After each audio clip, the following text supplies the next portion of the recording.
So I wanted to start with the one that I think has sparked the most outrage and see if you can help me understand whether this is legal or not. Sure. Doge. Sir, is this allowed? Yes or no?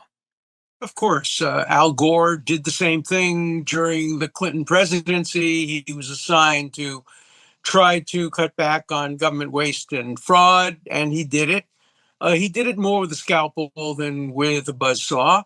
And I think you can criticize this administration for, instead of saying ready, aim, fire, they often say fire, Okay. ready, aim. And maybe some of the cutbacks were too general. And I think we'll get back to a situation where they'll be more targeted and more specific over time. So I think the criticism can be one of timing, but not of substance. Legally, he's perfectly within his authority. For example, Constitution says that Congress can declare war. If Congress declares war and the president doesn't think it should be fought, he's not going to send troops. And the same thing is true with allocation of funds by Congress. The executive branch has the authority, some authority at least, to determine how legislatively authorized expenditures are actually implemented. Could you explain to me the Elon Musk piece? He's appointed, but he wasn't confirmed by the Senate, and therefore he's not elected in any capacity, so he shouldn't be there. Whereas I could look at something like USAID, for example, which I believe was created by Kennedy in the same way Trump created Doge. But then everybody jumps to Elon Musk and he wasn't elected and Congress didn't confirm him. And this is outrageous and he has no right to be there. Is Well, there any. It's, the vast majority of people who make decisions in the government are not confirmed. What, maybe 1% of government employees are confirmed. For example, White House counsel, who has a very, very important role, a chief of staff of the president, none of them confirmed. And they make major decisions. You want to get to talk to the president, you got to go through the chief of staff, a non-confirmed member of the White House. So many of the most important positions in government are not confirmed. So that again is something both Democrats and Republicans do, and each side complains when the other does it, but without any basis in law or history.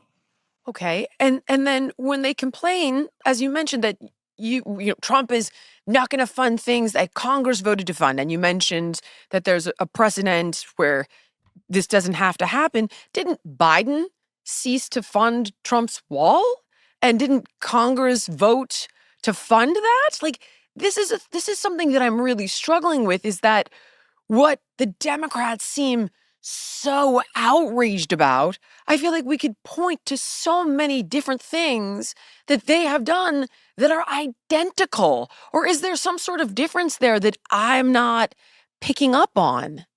Well, there's a difference in ideology and politics. Take, for example, the decision whether to extend the government beyond the date it expires. The Democrats have for years said, don't end government spending. Now, of course, they're voting to do exactly that. So, look, our motto shouldn't be e pluribus unum because we're not together. It should be hypocrisy prevails.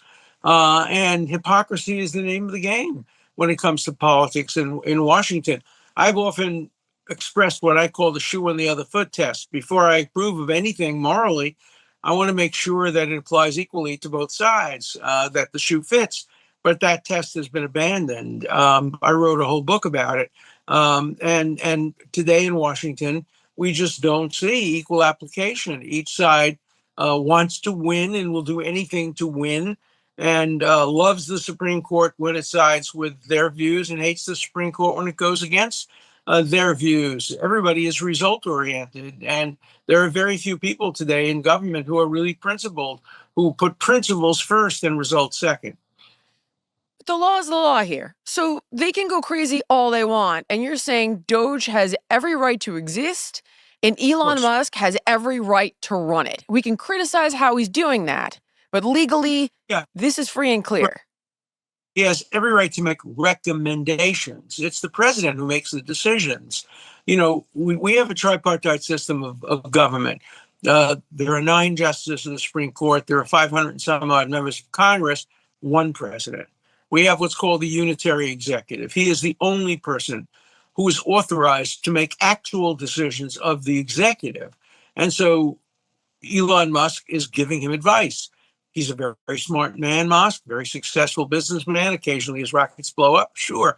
Occasionally he loses money, but he's the richest man in the world.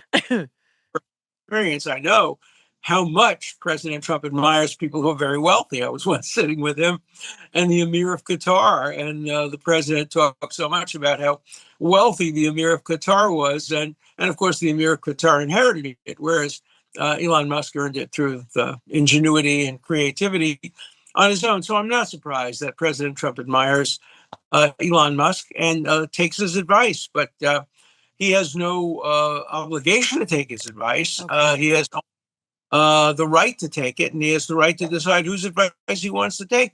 He occasionally calls me on the phone. It's always interesting to get a phone call saying, "Hey, Alan, it's Donald." I'm tempted to say, "Donald who?" "Yes, Mr. President, what can I do for you?" "Well, who's on the Supreme Court?" He'll ask me advice about a range of issues relating to Israel, to lawfare, to the Supreme Court. Does he take my advice? Sometimes yes, sometimes not. I'm not obviously a member of the government. I'm just ordinary citizen. President has the right to seek advice from anybody he wants. Thank you so much for watching.